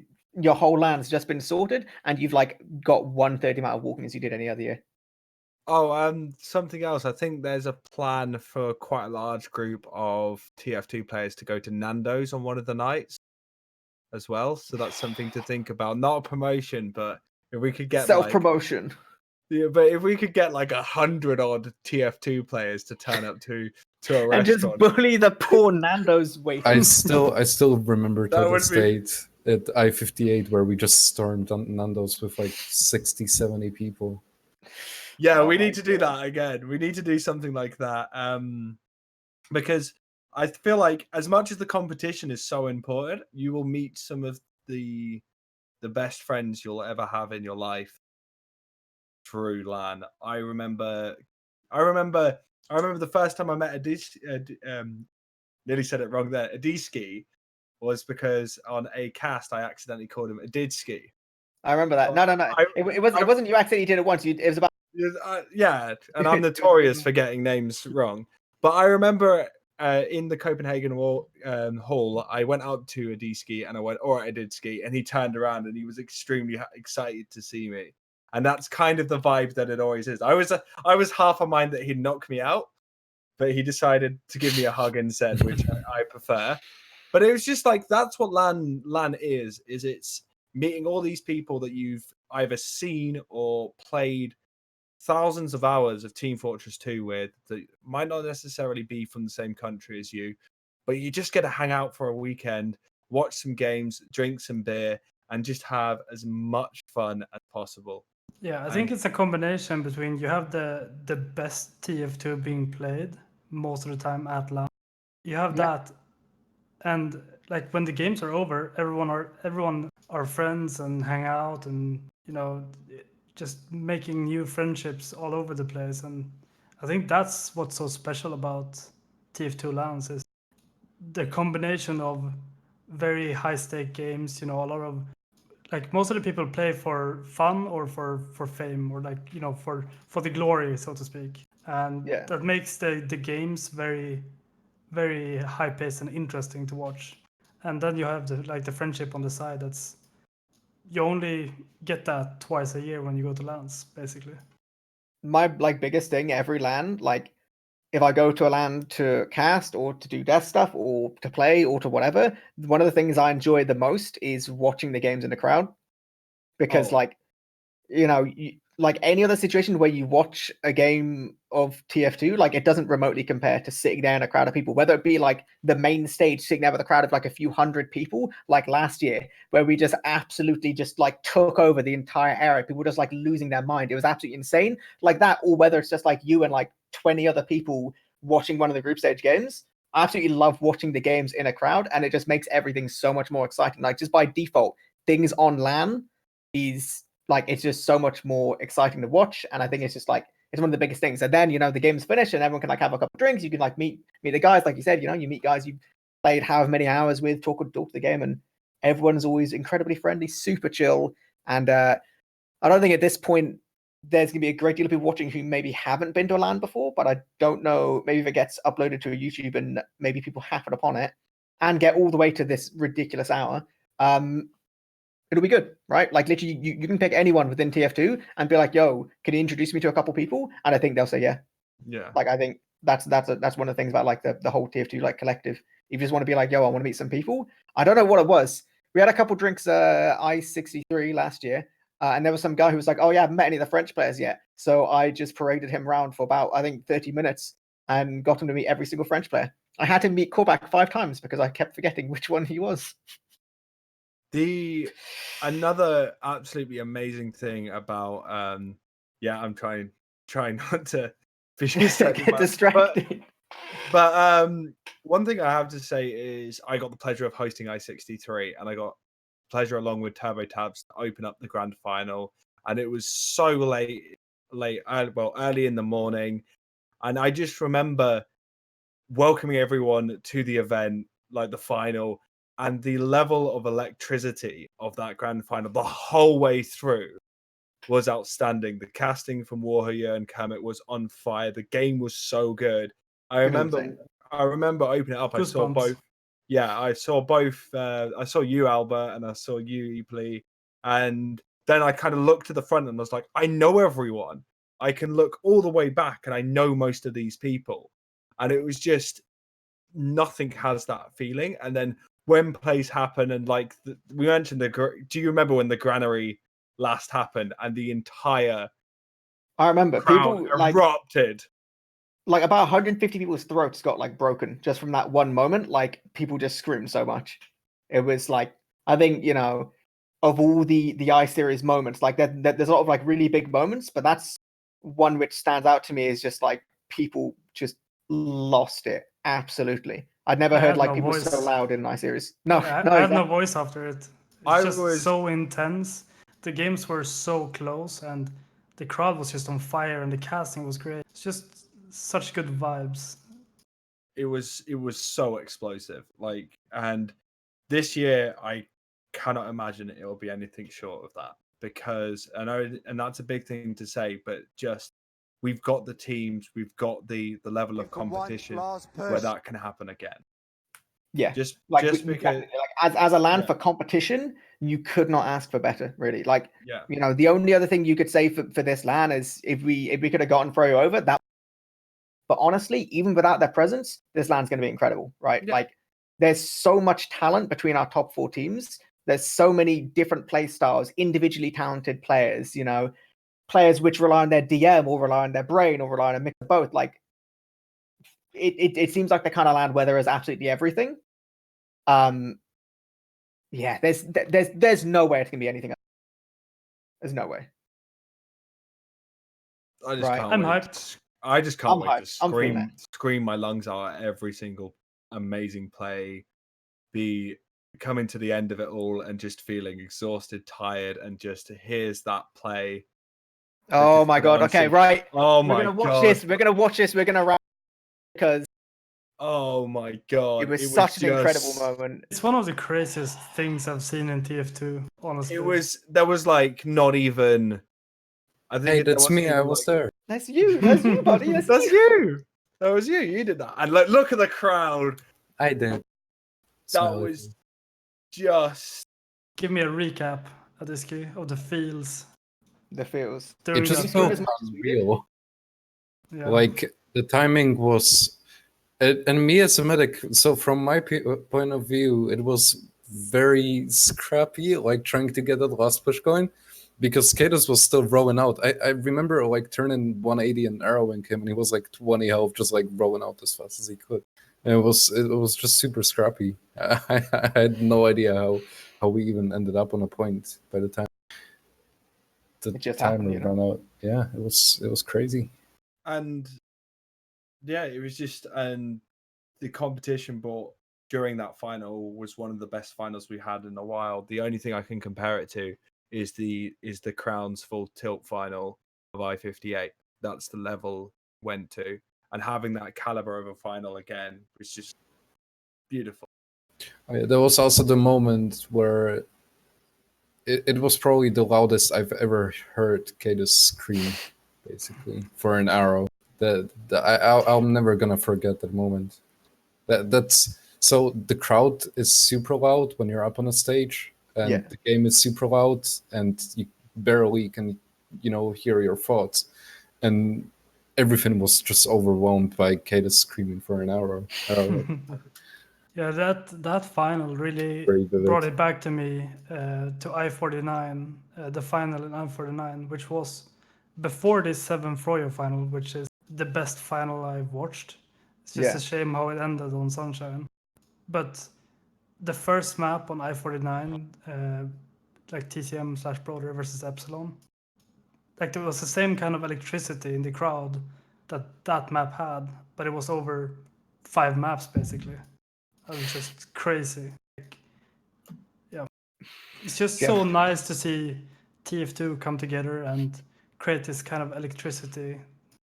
It's nice. It's like those are the games, right? Where people go to LAN and they're like, oh yeah, this will be my last LAN. I'm not going to play anymore after this, or I won't go to any LANs after. And then there's finals happening. Like, I gotta play some more, boys. I gotta play some more. Next LAN. I'm pretty LAN. sure I said at Sweeland that's gonna be my last one. Yeah. Yep, And I I've been- remember. It's so hard. It's so hard. I've been right? to 3 or 4 since then.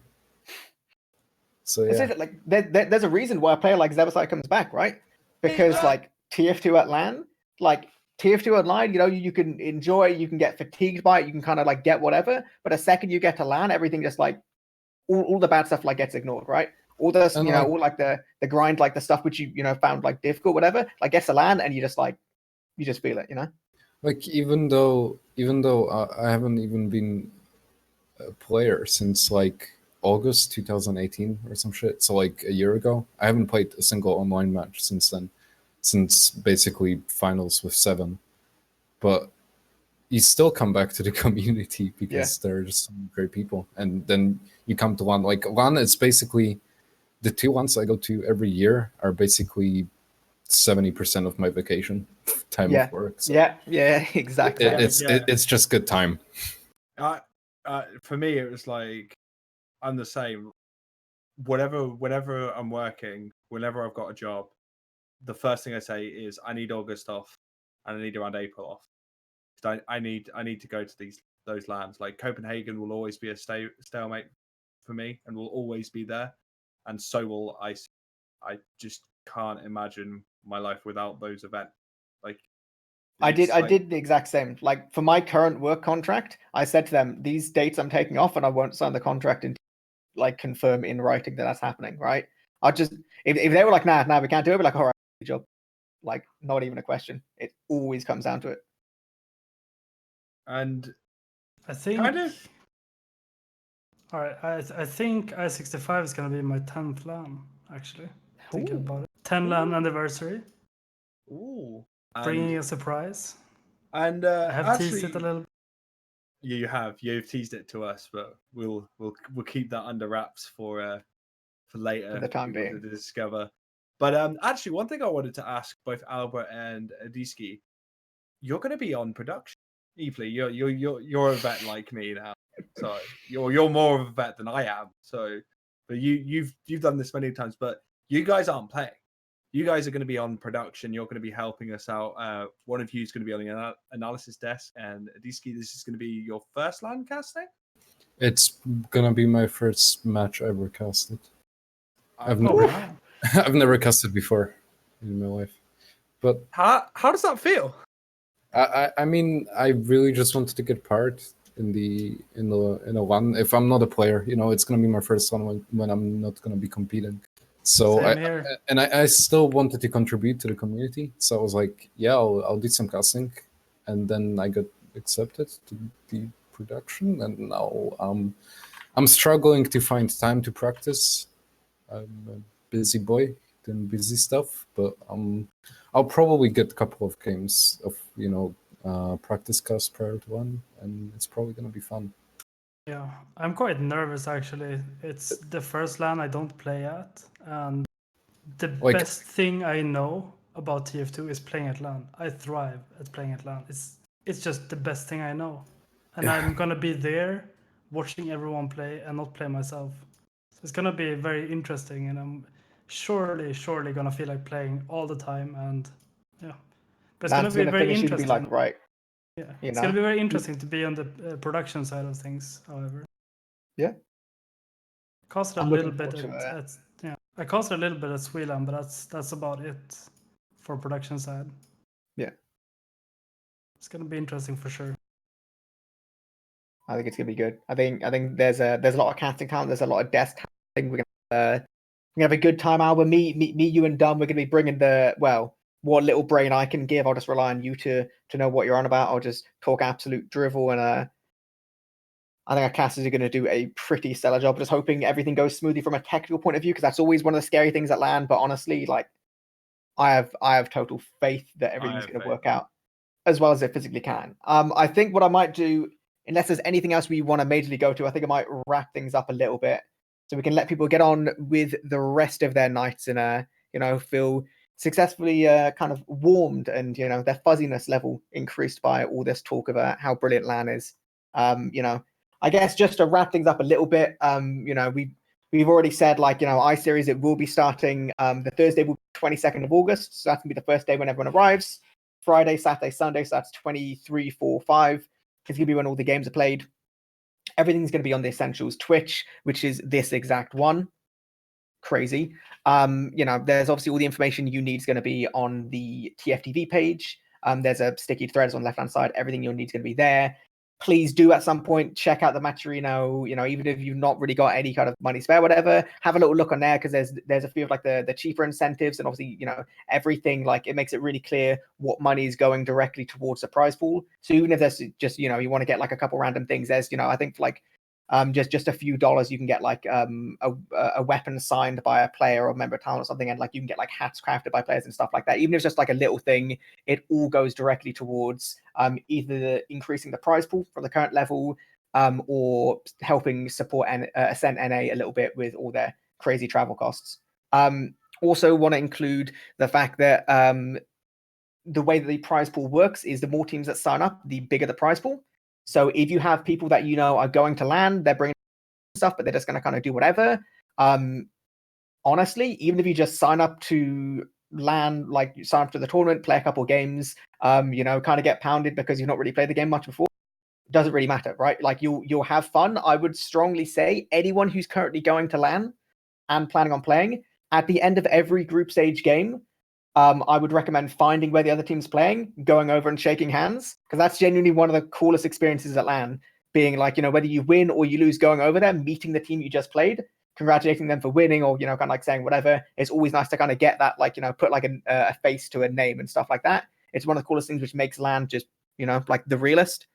Other than that, I think, the only thing to mention is obviously keep an eye on things. There is going to be a production talent show match coming up within the next couple of weeks. There is going to be an AMA where you can ask all your important questions. So I think that's going to be just about everything to mention. No one screamed at me over Steam to correct me of anything. So I guess the last little bit we'll do is we'll do some shout outs. We'll do some shout outs just before we wrap things up completely. I'll do things in the order of what I'm vaguely seeing on the stream. So we'll start with Grumpy. Give some shout outs. I just want to, I'll shout out my low team of this season, which is Zombo LAN, is going to be my LAN team, which is the zombo.com kind of LAN team. Shout outs to Famine as well, which is my dear friend Lucky's team, who are performing. Shout out to all of the teams that are going to be coming. I just want to meet everyone. Like LAN is this moment where you get very touchy-feely with other members of the community, and you just end up being a sweaty, huggy mess of drunkenness and happiness, and you will watch people frag each other on TF2. And I couldn't agree more with eepily saying just speak to the other teams, like find out the teams you're playing against, talk to them, because you'll have an experience that you'll never expect compared to an online environment. Like it's just if it's your first LAN, prepare for one of the most enjoyable experiences of your life, where you're going to meet some of the best friends possible. So wholesome. Very nicely put. Very nice, very wholesome. Good stuff. We'll go to, let's say, a Disky next. Shout out to everyone that's been coming to LAN for ages now, since this game is like bajillion years old, and people are still coming over and pay pretty good money to come and spend the weekend. Everyone basically is great that's gonna be coming by. Shout out to my boy Marsh that couldn't make it this year, my travel buddy that's been traveling to like every LAN I've been to for the past 2 years with me. Oh, that's it. And but I got a replacement. I'll be traveling to this one with my girlfriend, so that's gonna be a nice replacement. Shouting her out as well. I'm pretty sure she is in a Twitch chat as well. Aww. Shout out. All right, Alba, your turn for some shout outs. Oh, there's so many things I could shout out, but I'm gonna choose to shout out the Saints boys. Always really good friends. I've known them for 7 years or something. Every single one of them I've learned to know through TF2, and we're still really good friends today, which is really cool. And I also want to shout out Caps. He has a LAN video called LAN Love, and it's a great video. Good. If you want to just find that, get a little bit of a vibe for LAN. LAN Love is definitely a video to watch. And shout out to Essentials for putting everything together, and shout outs to Insomnia for having us. Yeah, all right, sounds good. I'll do our last little bits before we say goodbye for the. Obviously, I'll shout out you guys, Grumpy Disky and Alba, as well as Jem, for doing the production. Thanks for coming on, having a little chat, even though it was a fairly short-ish notice. It's actually probably one of the more organized talk show things I've done, because people were pretty good in getting back to me. And it's always nice to talk about LAN, make some predictions, make some ideas. But obviously, ultimately, regardless of what happens in the tournament, people are going to have a sick time anyway. It's going to be really good. Like, shout out everyone who's been watching. Shout out anyone who's coming to LAN. I've started to get to a point within my experience of TF2 where I'll just be doing some like random jumping, or just like playing like a random game, and someone will be like, "Oh, that's eepily. He does like casting or like LAN stuff or like whatever." And then they're usually very supportive and don't call me bad, which is always appreciated. So if anyone's like coming to LAN who's not necessarily been to LAN before, or is slightly uncertain, or maybe has like a very close-knit LAN group but would like to expand that by getting to meet some new people, like, say to anyone, but specifically if you want someone, like, message me on Twitter or something, and I will find you people to talk to. I will find opportunities to meet some of these other players and just get to know these different people. Honestly, like everyone within TF2 is just like super, super sick. In the same veins as what Alba said, shameless, not quite self-promotion, but if you want to find some other videos alongside LAN, how much fun LAN is, my brother Loris has created 2 Huggumentary videos. like documentary, but with the word hug at the start. And they are really, really like it's really, really good stuff for getting the idea what kind of experience we have at LAN. You know, why everyone spends so much goddamn money on it every single year, because it's genuinely super, super worth it. But yeah. Apart from that, you know, shout out Essential, shout out everyone like behind the scenes who's working tirelessly to get stuff going, and shout out to the inevitable headaches and drama and stress which is going to happen at LAN, because things will always go weird, but it always ends up coming through, and it always ends up being really good fun, and always ends up being like a really good show. So yeah, all right, I'm gonna end my shout outs there, and I'm just gonna say for the time being, we will see you guys on Thursday 22nd for Insomnia 65.